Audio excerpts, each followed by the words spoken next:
acho que todos os princípios básicos que fundamentaram a discussão do SUS, todos eles avançaram muito. Mas tem alguns que a gente precisa fazer avançar mais. Há algumas questões, corrigindo, não houve, há algumas questões que nós precisamos fazer algumas correções de rumo.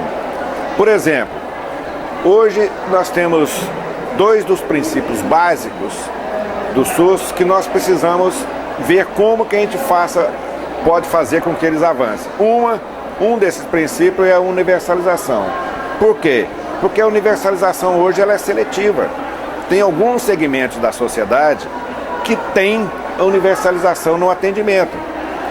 Quando ele não procura o serviço público, que ele tem o seguro-saúde para atender às suas necessidades, e por algum motivo o seguro-saúde não atende por questão de custo, por questão de tecnologia mais avançada, ele procura no SUS, orientado pelo seguro-saúde, mediante ações judiciais, ele vai e procura e tem o acesso. Então, quer dizer, a universalização hoje ela está seletiva, ela é seletiva. A maioria das pessoas não conseguem ter a universalização do seu atendimento. O outro princípio é o princípio da integralidade, que está muito próximo à questão da universalidade.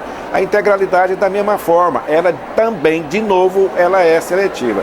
Eu acho que esses dois princípios nós precisamos de fazer avançar. Uma outra questão que eu acho que nós precisamos de avançar, talvez aí num debate mais ampliado, é a questão da descentralização, que é um dos princípios fundamentais. A questão do financiamento, no meu entendimento, a gente tem que tomar um cuidado. O financiamento não pode se tornar uma espécie de um mantra. Com a estrutura atual que nós temos, na minha avaliação, qualquer proposta de financiamento que venha, a população não vai sentir diferença no atendimento. Por que eu te digo isso?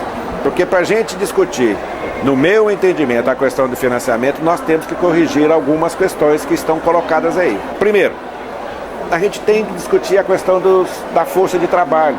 Eu acho que chegou o momento que a gente tem que pensar numa estrutura da gestão do trabalho, definir claramente a questão da isonomia, a isonomia do trabalho, tá certo? E isonomia, assim, cada qual fazendo o seu trabalho, deixar claro que tem funções separadas numa ação de saúde. Então, essa questão dos recursos humanos, hoje eu acho que a gente não pode ficar jogando para baixo do tapete. A gente tem que enfrentar isso. E enfrentar isso de tal forma que a gente dê condições de trabalho para todos. Uma outra questão que eu acho que a gente tem que colocar é a questão da administração mesmo no sistema, a gestão do sistema e a administração localizada das unidades. Nós temos que pensar nisso de tal forma que a gente veja uma maneira de trabalhar com as demandas que nós temos e que nós não tenhamos que utilizar leis que foram feitas não para você comprar agulha, esparadrapo e medicamento, e sim lei que foi feita para construir grandes edificações, grandes hidrelétricas, por exemplo, que é a Lei 8666. Nós temos que fazer os ajustes para a área da saúde. Você tendo essas duas questões, tá certo? Eu penso que a gente pode melhorar uma outra questão, que é a questão fundamental, que é a questão do acolhimento, a questão do atendimento às pessoas. Porque as pessoas, quando procuram, elas têm consciência que aquilo que ela vai receber do servidor que está ali não é uma concessão que ela está recebendo, é um direito que ela tem. E esse direito que ela tem é uma consciência de cidadania que ela hoje tem e ela sabe que aquilo é o seu direito.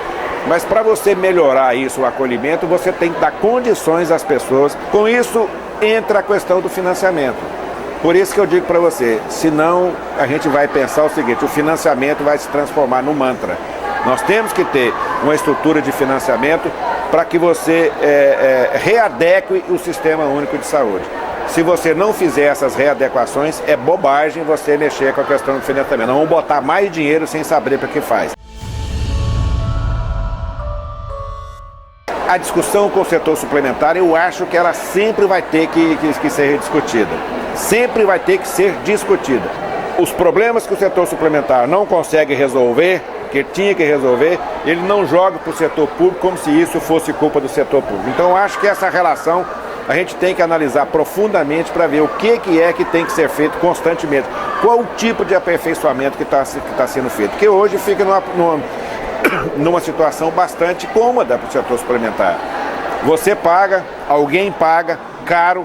Quando procura, ele fala, não, isso aí nós não vamos fazer, então você vai lá para o setor público, que lá que você vai dar. E em muitas condições, inclusive orientado, tá certo?